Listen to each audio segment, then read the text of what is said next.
안녕하세요. 인사이트입니다. 혹시 자가인지 전세인지 물어보거나 질문을 받아보신 적이 있나요? 전세제도는 세계적 기준에서 굉장히 특이한 우리 대한민국에만 있는 케이스입니다. 주택을 구입하거나 월세를 지불하지 않은 상태로 거주하는 것은 다른 나라에서 좀처럼 찾아볼 수 없는 제도죠. 이 때문에 영미권에서도 우리 전세제도를 다른 말로 풀어 설명하지 않고 전세 그대로 표현한다고 합니다. 우리는 당연하다는 듯 사용해왔던 전세제도. 하지만 최근 부동산 가치의 하락으로 인해 다양한 문제가 드러나고 있는데요. 기본적으로 전세제도는 주택의 상승이 꾸준하게 이뤄져야 가능한 만큼 이제 한국에서도 전세가 사라지는 것 아니냐는 말까지 나오고 있습니다. 혹시 여러분은 어떠신가요? 주거 형태가 현재 전세거나 혹은 다가오는 봄 전세 계약을 통해 이사할 계획인가요? 그렇다면 불안한 마음이 드실 겁니다. 집주인에게 들어가 있는 내 돈은 괜찮은지, 앞으로 이사갈 집에 전세금을 줬다가 사기를 당하지는 않을지, 그렇다고 매달 돈이 들어가는 월세를 이용하기에도 집을 구입하는 것도 쉽지 않죠?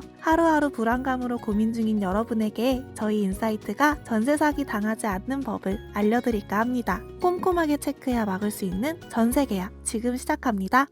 깡통주택 뉴스만 틀면 이런 말이 나옵니다. 깡통주택은 집주인이 매매한 금액의 대부분이 보증금, 빚으로 채워진 형태를 말하는데요. 상당수가 매매가와 전세가의 차이를 통한 이른바 갭투기를 통해 주택을 구입한 경우죠. 실제 이슈가 되었던 빌라왕 사건 역시 차명을 통한 갭투기를 활용해 문제가 된 것인데요. 부동산 가격이 이전처럼 천정부지 계속해 오르면 문제가 없지만 지금처럼 부동산 가격이 급락하게 되면 전세 가격도 함께 내려가고 새로운 세입자를 구할 수 없게 됩니다. 이렇게 되면 결국 집을 경매해야 하는데 문제는 보증금보다 주택 가격이 하락해 전세자가 그 피해를 고스란히 받게 된다는 거예요. 이를 막으려면 어떻게 해야 할까요? 등기부 등본을 통해 구입하려는 주택을 꼼꼼하게 살피는 것이 가장 중요합니다. 너무 간단하다고 생각하시나요? 하지만 정말 많은 사람이 등기부 등본을 제대로 볼 줄 모르는 경우가 많습니다. 등기부 등본을 통해 임대인의 정보, 근저당권, 또 채무정보와 임차권 정보까지 모두 꼼꼼하게 확인하는 건 선택이 아닌 필수입니다. 또한 추가로 전세보증금 반환보증 가입이 가능한지 살펴야 합니다. 여기서 전세보증금 반환보증이란 전세 계약 시 임차인이 집주인에게 지불한 전세보증금을 반환받지 못할 경우를 대비해 전세보증금을 대신 보증해주는 주택도시보증공사의 보증서를 말합니다. 개인적으로 등기부 등본 살피는 방법을 어릴 때부터 보는 게 참 중요한 교육이라고 생각하는데요.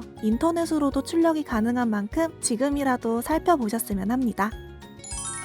등기부 등본을 꼼꼼하게 살피는 등 사전 정보를 완벽하게 인지했다고 해도 도장을 찍으려는 그 순간까지 조심해야 합니다. 전세 사기는 여러분이 안심하고 있는 그 틈을 노리는 중이니까요. 특히 많은 분이 공인중개사와 함께 계약을 진행했다는 이유로 안심하고 계약을 진행하는 경우가 많은데요. 요즘에는 공인중개사가 전세 사기를 치는 경우도 많은 만큼 꼭 주의하셔야 합니다. 특히 공인중개사가 집주인의 대리인이라는 이유로 관련 서류를 제대로 준비하지 않은 경우를 조심해야 하는데요. 집주인과 여러분에게 각기 다른 금액을 말하고 그 차액을 빼돌리는 사기가 발생할 수 있기 때문이죠. 심지어 거래를 주도한 공인중개사가 진짜가 아닐 수도 있습니다. 이 때문에 간판이나 공인중개소 안에 걸린 자격증을 믿지 말고 국가공간 정보 포털을 통해 부동산 중개업 조회를 해야 합니다. 이를 통해 상호, 공인중개사 이름 등을 검색해 정상적인 중개업인지 확인할 수 있어요. 또한 공인중개사의 말을 전부 믿지 말고 스스로 서류를 검토해야 사기 같은 불상사를 막을 수 있습니다.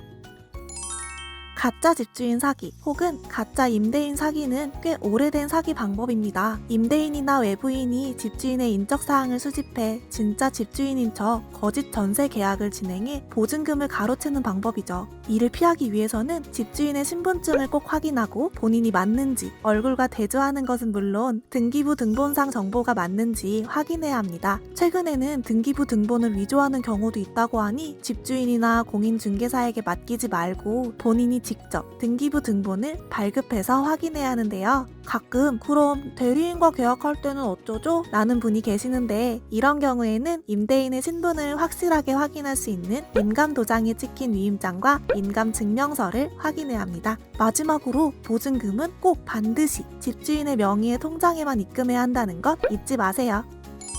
앞서 설명한 모든 것을 꼼꼼하게 지켜서 전세 계약을 마무리했다고 안심하기는 이릅니다. 계약 직후에도 충분히 사기가 일어날 수 있기 때문이에요. 근저당이 없는 깨끗한 집이라고 안심했다가 집주인이 집을 팔고 새 집주인이 만약 자산이 없는 사람이라면 갭 투자로 활용하고자 담보대출을 받는다면 요즘처럼 집값이 내려가는 때에는 집이 경매로 넘어갈 수 있고 그 피해 역시 여러분이 고스란히 받게 됩니다. 이를 막기 위해선 전세 계약 당일, 잔금 지급 직전, 또 이사까지 마무리가 되었더라도 2일에서 3일 후에는 등기부 등본을 추가로 확인해야 하는데요. 만약 이때 신청 사건 처리 중이라는 글이 적혀 있다면 집주인이 변경되는 중이라고 볼 수 있어요. 이를 막기 위해서는 계약 체결일 다음까지 소유권 변경, 근저당 설정을 막는 특약사항을 미리 넣어 전세권을 설정해야 합니다.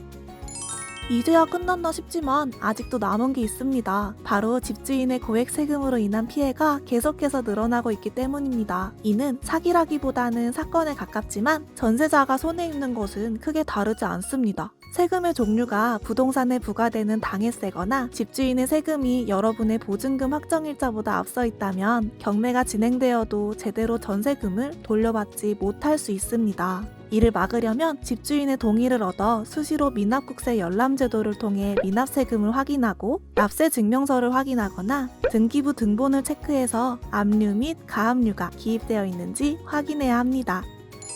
몇 가지를 더 추가하자면 공인중개사의 과실이나 고의로 계약자가 피해를 보았을 때 손해를 보증한다는 내용의 부동산 공제증서를 받는 것이 있는데요. 만약 공인중개사가 이를 거부한다면 꼭 다른 공인중개사를 통해 거래하셔야 합니다. 또한 정부가 마련한 안심전세 앱을 통해 전세 물건을 체크해보는 것도 좋을 것 같아요. 오늘은 이렇게 다양한 전세 사기 혹은 사고와 이를 막기 위한 방법에 대해서 알아보았습니다. 전세금은 대부분 가진 돈의 전부이거나 은행에서 융통한 돈으로 사기를 당한다면 삶이 크게 무너지는 경우가 많습니다. 이 때문에 최근 뉴스를 보면 저도 참 마음이 아픈데요. 여러분은 이 영상을 참고하셔서 아무쪼록 전세 사기에 철저하게 대비하시고 꼭 소중한 돈을 지키셨으면 합니다. 영상을 시청해주셔서 감사합니다. 지금까지 인사이트였습니다.